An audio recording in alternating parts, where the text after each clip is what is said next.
Restez informés chaque jour avec Scoop FM. Désormais, suivez nos journaux sur nos chaînes partenaires à Lubumbashi sur Sky Radio, la 97.7 MHz, à 6h, 9h, 12h, 15h, 19h et 21h.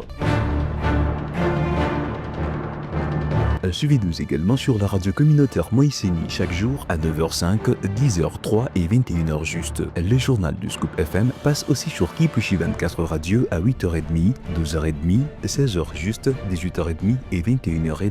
Retrouvez-nous également sur Vox Congo. Téléchargez dès maintenant l'application Vox Congo pour rester informé en temps réel.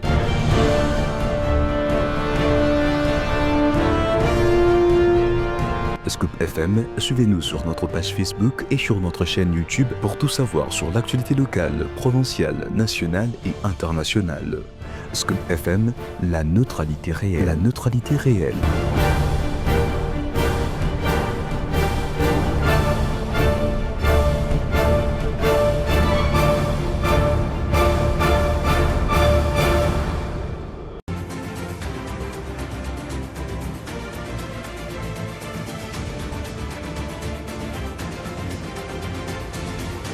Après plus de 2 mois de vacances, les élèves du secondaire et du primaire ont retrouvé les chemins de l'école ce lundi 1er septembre 2025. La rentrée scolaire a bel et bien eu lieu. Cette rentrée a été lancée par la ministre de l'Éducation, Raissa Malou, à suivre dans cette édition du journal. Mesdames et messieurs, c'est l'unique information à la une de cette édition du journal, présentée par Gloire Diboué, sous la coordination de Christian Muchampa. Bonjour à tous et bienvenue.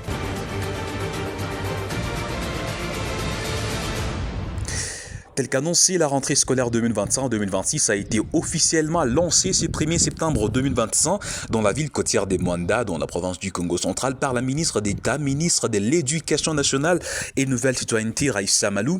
La ministre d'État a bien évidemment souligné l'importance de former des citoyens responsables et engagés à travers la mise en place des clubs scolaires et l'adoption du serment du citoyen dans les établissements scolaires.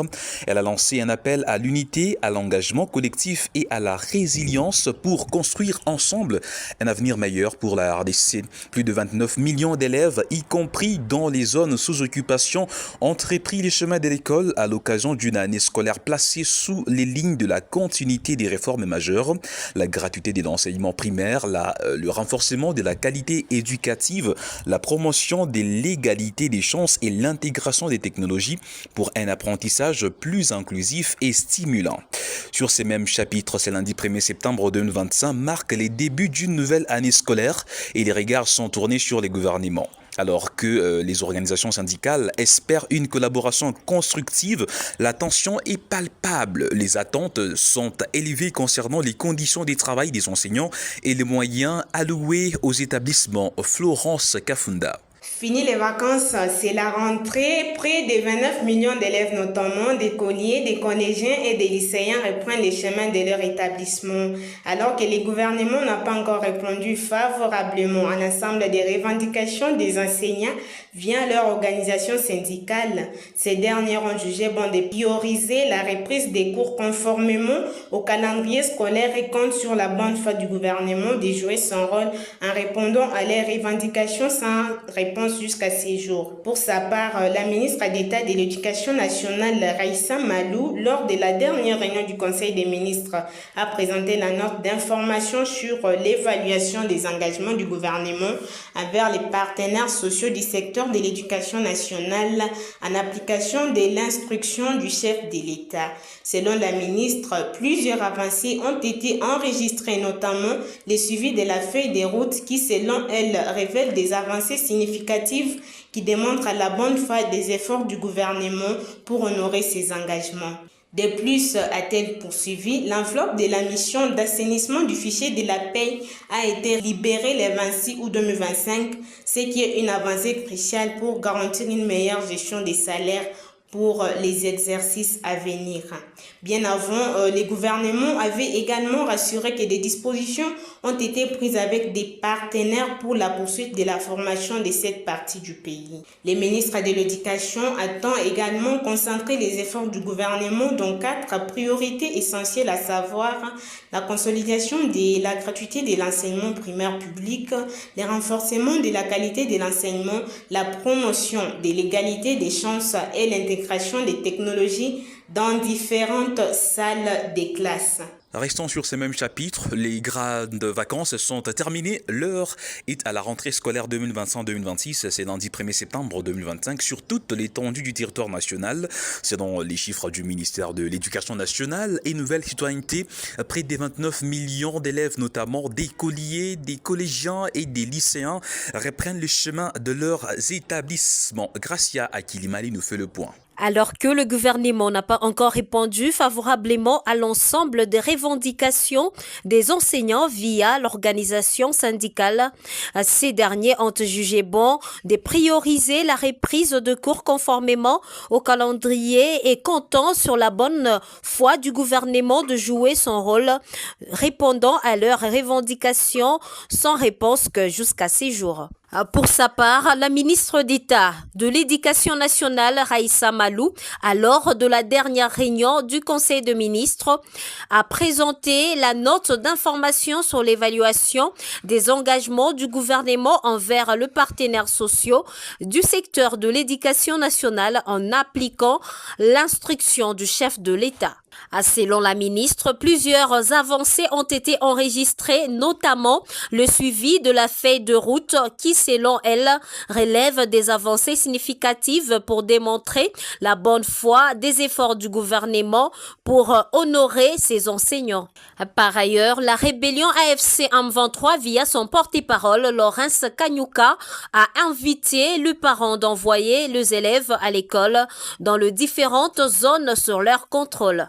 Bien avant, le gouvernement avait également rassuré que les dispositions ont été prises avec ses partenaires pour la poursuite de la formation dans cette partie du pays. Imbroglio à la mairie de Lubumbashi alors que l'Assemblée provinciale du Haut-Katanga avait conseillé la semaine dernière au maire Patrick Kafumbi et Joyce Tunda de privilégier les bons fonctionnements de l'institution. La cour d'appel du Haut-Katanga a procédé ce lundi à l'installation de Joyce Tunda comme maire intérimaire. Cette décision fait suite à l'ordonnance du chef d'État du 10 juillet dernier relative à l'expédition en forme exécutoire du référent suspension de l'arrêt par le vice-premier ministre de l'Intérieur Jacquemain Chabani avait nommé Patrick Kafumbi. Quelques heures plus tard, l'autre maire ad intérim Patrick Kafumbi a fait son entrée à la mairie sous les acclamations de ses proches. Une confusion vivement critiquée par certains membres de la société civile, d'autant plus que les deux protagonistes sont issus des l'UDPS. Et puis sur un autre chapitre, le verdict du procès impliquant l'ancien ministre d'État en charge de la justice, Constant Mutamba, accusé des détournements de 19 millions de dollars américains destinés à la construction d'une prison dans la ville de Kisangani, prévu le 1er septembre, a de nouveau été reporté pour des raisons non élucidées. Et puis dans l'actualité, Claude Mbouyi, ancien secrétaire exécutif, a été élu dimanche 31 août président du Conseil national de la jeunesse, CNJ en sigle, à l'issue d'une assemblée générale tenue à Bibois dans la périphérie de Kinshasa. Technocrate, formateur et militant infatigable de la cause des jeunes, le nouveau président du CNJ a promis des réformes en profondeur l'institution afin qu'elle puisse jouer pleinement son rôle des cadres fédérateurs et représentatifs de la jeunesse congolaise. Avec son élection, Claude Mbouyi entend donner un souffle nouveau au Conseil national de la jeunesse en les transformant en un véritable cadre d'expression, de participation et de mobilisation des jeunes dans la construction nationale. Ce mandat s'annonce donc décisif pour la redynamisation de cette institution au moment où la jeunesse congolaise aspire à être pleinement actrice, bien évidemment actrice de son avenir et du développement du pays tout entier. Terminons ce journal en international en Afghanistan. Un séisme de magnitude 6 a frappé la nuit du dimanche à lundi l'est de l'Afghanistan, causant la mort de plus de 600 personnes et plus de 1500 autres blessés, selon les ministères de l'Intérieur afghans relayés par le média. L'épicentre du séisme à seulement 8 km de profondeur a été localisé à 27 km de Jalalabad, chef-lieu de la province de Nangarhar, selon l'US Geological Service. Pour évacuer les survivants, des autorités tabilan du pays ont dépêché les hélicoptères, la zone étant inaccessible par route.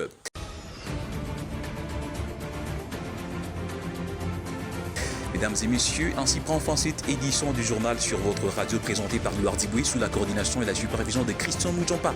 Merci à tous de nous avoir suivis. Prochain rendez-vous demain. Au revoir.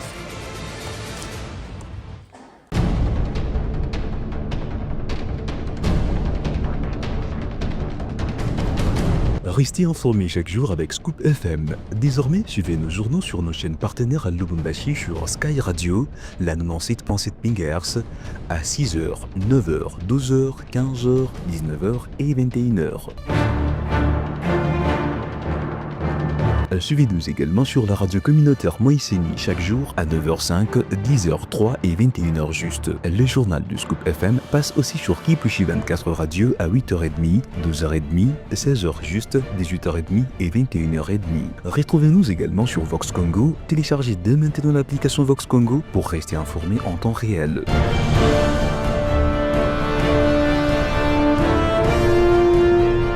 Scoop FM, suivez-nous sur notre page Facebook et sur notre chaîne YouTube pour tout savoir sur l'actualité locale, provinciale, nationale et internationale.